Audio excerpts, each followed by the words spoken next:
Oke bosku, ketemu lagi sama gua Larry Chaos. Nah, kali ini CCB TV mau mereview KLX 230. Nah, ini punya Mas Ari. Nah, dia ini suka baru main motor untuk adventure, tapi kayak kerajingan dia.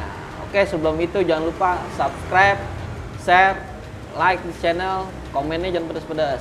Ya, oke, thank you bosku.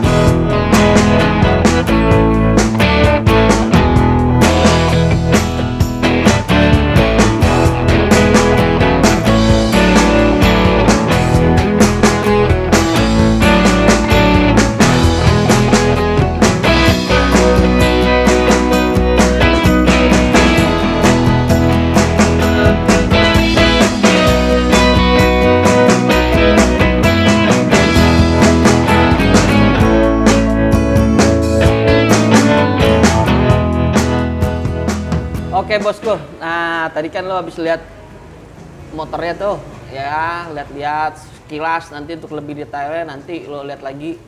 Nah sekarang ketemu Mas Hari. Oke Mas Hari, gimana kabarnya? Baik-baik, thank you Om Hari. Kita mau nanya-nanya sama dia nih.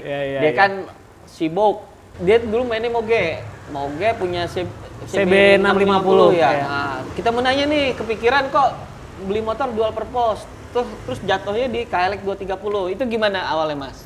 Iya, oke Om Heri, cerita sedikit ya. Jadi emang benar saya punya CB650R tahun 2020.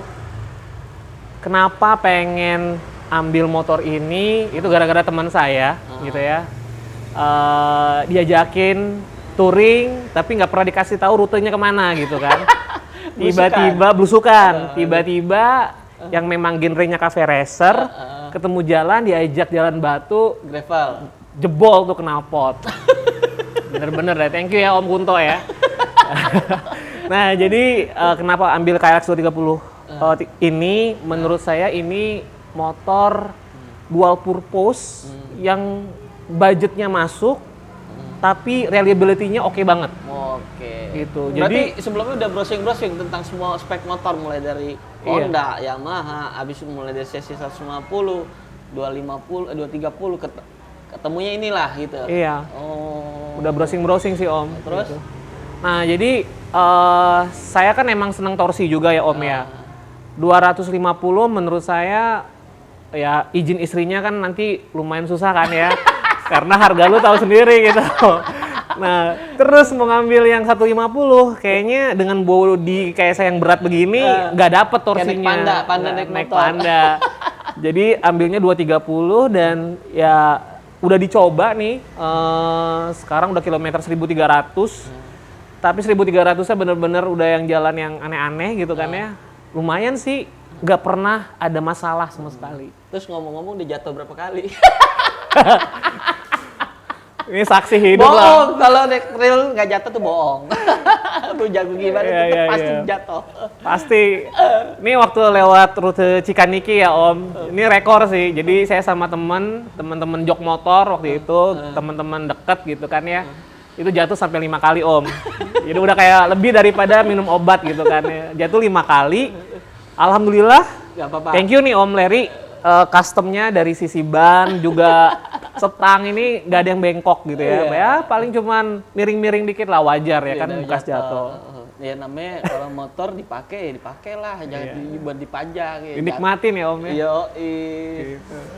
Terus awalnya main kesini gimana Om? Ceritain tahu dari mana? Main itu biasanya kalau saya lihat bengkel itu pasti dari review. Habis itu dari berita gitu kan ya, jadi searching di Google, kok nama kaos custom tuh munculnya paling atas mulu. Penasaran saya kan. Habis baca reviewnya, oke, ya. Oh iya, ini orang berjasa sama gua. Jadi waktu itu dia pertama kali nggak ketemu ya, kedua kali motornya traveling, mogok, apa jatuh ya. Ketemu gua, kok orangnya gini, dia bilang, "Mas, tolong perbaiki dong di Google." Gua kan nggak ngerti apa-apa tuh di Google. Akhirnya setelah beliau ngasih tahu, akhirnya berkat beliau, jadi gua ketertarik ke dunia digital, sampai gua akhirnya keterusan gue bikin YouTube nih. Jadi bener-bener serius di apa perang di udara gitu ya. Digital war mulai ya. Iya. Jadi awalnya gue nggak begitu tertarik, ketika melihat beliau mengasih tahu inspirasi saya tentang itu, akhirnya saya baru berpikir, wah ternyata era sekarang tuh era digital. Nggak seperti dulu lagi. Masalah di luar apa-apa, kita kerja baik aja kadang-kadang suka orang yang aneh-aneh gitu. Kita nggak ngerti itu apa gitu. Ya, thank you Mas Hari. Sama-sama Om. Thank you.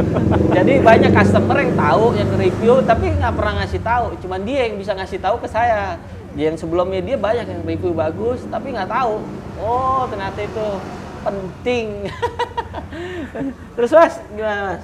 Ya jadi ketemu sama Om Leri, ya kan. Terus juga pertama sih modifnya nggak banyak ya saya Om ya. Ya karena juga sesuai dengan budget dan izin istri lagi gitu kan. Standar-standar aja, yang penting nyaman. Kalau saya modif itu sesuai fungsi gitu loh Om. Jadi kalau fungsinya motor dipakai. Oke, ya motor dipakai lah. Bukan motor pajangan, bukan motor pajangan.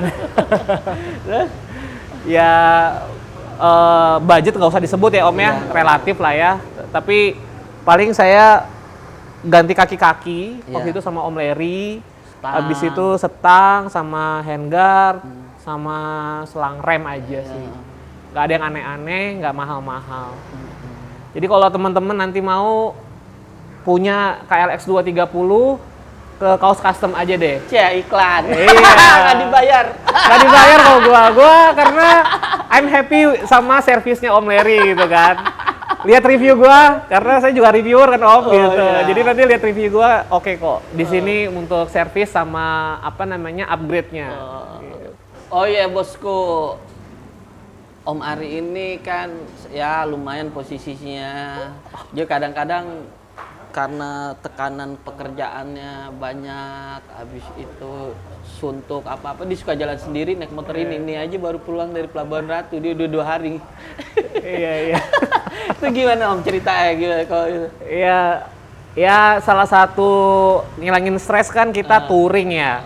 Ya touringnya luntang-lantung gitu kan ya. Jadi ya baru hari ini tadi saya baru pulang dari Pelabuhan Ratu, bawa ke sini, langsung bawa ke sini tadi gitu motornya kan. kotor, gue cuci dulu. Iya, thank you Om Leri ya udah dicuciin. Gua nggak mau bayar pokoknya. Iya, jadi habis dari Citorek Om lanjut jalur baru tembus ke Bayah. Habis itu langsung ke sini gitu kan ya. Ya itulah salah satu kenapa saya juga seneng Trabas ya, buat stress release ya. Kalau orang ngomongnya itu overland.